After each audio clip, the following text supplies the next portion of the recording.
শীত কবে আসবে, শীত কবে আসবে সে অপেক্ষায় সবাই থাকে মিষ্টি জিনিস খাওয়ার জন্য। গরমের দিনে মিষ্টি জিনিস খেতে একদম ভালো লাগে না, কেমন যেন অস্থির অস্থির লাগে। কিন্তু শীতের দিনে মিষ্টি জিনিস খেতে ভীষণ মজা লাগে। মিষ্টি খাবার ফ্রিজে রেখে খেলে ভালো লাগে, এখন তো আর ফ্রিজে রাখতেই হবে না, এখন এমনিতেই ঠান্ডা হয়ে যাবে। বাসায় মেহমান আছে, সকালবেলা সেমাই খাবো বলে গতকাল রাতে আমি সেমাই রান্না করে রেখেছিলাম। এখন শুধু সকালবেলা খাওয়ার পালা। একটু ঠান্ডা ঠান্ডা সেমাই মিষ্টি দিয়ে খেতে ভীষণ মজা লাগবে। এটা লাচ্ছি সেমাই। আমার লাচ্ছি সেমাইটা সবকিছু ঠিকঠাক আছে, মিষ্টি এবং দুধ। বেশি দুধ হলেও ভালো লাগে না, কেমন যেন একটু পানসে পানসে লাগে। অনেকেই আছে সেমাই রান্না করবে কিন্তু পরিমাপটা বুঝতে পারে না। লাচ্ছা সেমাইয়ের ক্ষেত্রে 1 কেজি দুধ 1 প্যাকেট সেমাই হলেই রান্না হয়ে যাবে। এটাতে বেশি হবে না, কমও হবে না।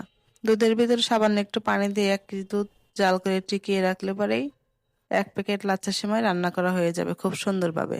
আর যদি লম্বা প্যাকেটের সেমাই হয় তাহলে 1 প্যাকেট সেমাইয়ে 2 কেজি দুধ লাগবে। 2 কেজি দুধ হইলেই 1 প্যাকেট সেমাই রান্না করা হয়ে যাবে।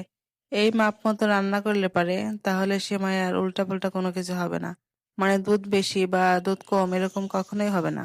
সেমাইতে কিন্তু দুধ বেশি হলেও ভালো লাগে না, বেশি হয়ে যায়। আবার কম হলেও খেতে ভালো লাগে না। সেমাইয়ের সাথে যে মিষ্টিটা নিয়েছি, মিষ্টিটা ভীষণ মজা ছিল খেতে। অনেক ভালো লাগলো খেয়ে। এদিকে আমি দুপুরে রান্না করার জন্য আয়োজন শুরু করে দিয়েছি। মুরগি দিয়ে পাতিল ভরে বিরিয়ানি রান্না করব দুপুরে খাওয়ার জন্য। এদিকে আমি চাউলগুলো সুন্দর করে ধুয়ে ভেজে নিচ্ছি। ভালোভাবে ভাজলেই বিরিয়ানি খেতে মজা হয়। এখানে আমি একটা মুরগি বড় বড় পিস করে কেটে আলাদা করে রাখছিলাম। এখানে কষিয়ে নিয়েছি সুন্দর করে। এখানে ডিমগুলো ভেজে নিয়েছি, বিরিয়ানির ভিতরে দিয়ে দিব। চালগুলো ভালো করে ভেজে পরিমাণ মতো পানি দিয়ে 80% আমার পোলাওটা প্রায় হয়ে গেছে। এই পর্যায়ে আমি মাংস, ডিম এবং পেঁয়াজ ভাজাটা দিয়ে একটু নাড়াচাড়া করে ঢেকে দেব। বেশি নাড়াচাড়া করা যাবে না, এটা বেশি নাড়াচাড়া করলে সবগুলো মিশে যাবে। সবগুলো যেন না মিশে যায় সেটা খেয়াল রাখতে হবে। সবগুলো মিশে গেলে কেমন যেন হয়ে যাবে, পুরোটাই কালারিং হয়ে যাবে। এই বিরিয়ানিটা একটু সাদা ভাত থাকবে, একটু কালারিং হবে, একটু মাংসের ঝোল ভরবে। এরকম হলেই খেতে মজা লাগে, দেখতে অনেক সুন্দর লাগে।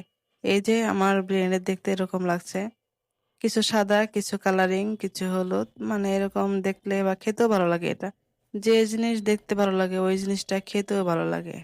আমি সবগুলো দিয়ে উপরে একটু ঘিও দিয়েছিলাম যাতে গ্রানটা একটু সুন্দর হয়। আমার বিরিয়ানিটা রেডি হয়ে গেছে। সবার খাওয়া প্রায় শেষ, বাকি আছে একমাত্র আমি। এখন খেয়ে নেব। সবাই খেয়ে তো বলল অনেক মজা হয়েছে, এবার নিজে খেয়ে দেখি কিরকম হয়েছে। একটু মুখে দিয়ে দেখলাম বেশ মজা হয়েছে। এভাবে রান্না করলে আসলে একটু মজা বেশি হয়। ওই ছোট ছোট করে কেটে পোলার চালের সাথে একবার মিশিয়ে রান্না না করলে এভাবে রান্না করলে একটু বেশি মজা হয়। আমার প্লেটের পোলাওগুলো একটু কালারিং দেখা যাচ্ছে বেশি, কারণ এটা হচ্ছে নিচের, এর জন্য হচ্ছে কালারিং দেখা যাচ্ছে। পুরের গুলো সাদা এবং হলুদ মিশানো থাকে তো দেখতে সুন্দর লাগে। যাই হোক, সবার খাওয়া দাওয়া শেষ, খুব ভালোভাবে হয়ে গেছে।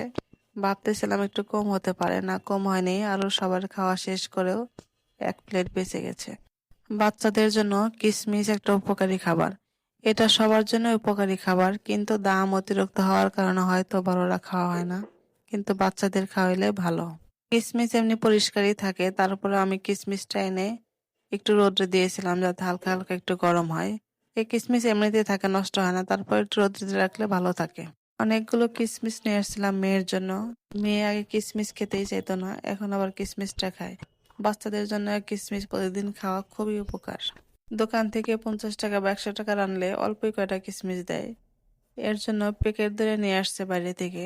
এখান থেকে আনলে একটু পড়তায় পড়ে, দামটা একটু কম পড়ে, অনেকগুলো এক সমানেও হয়, অনেকদিন খেতে পারবে এটা। কিশমিশ একটা স্বাস্থ্যকর খাবার, সম্ভব হলে বড়রাও খাবেন, দেখবেন উপকার পাবেন। আল্লাহ হাফেজ।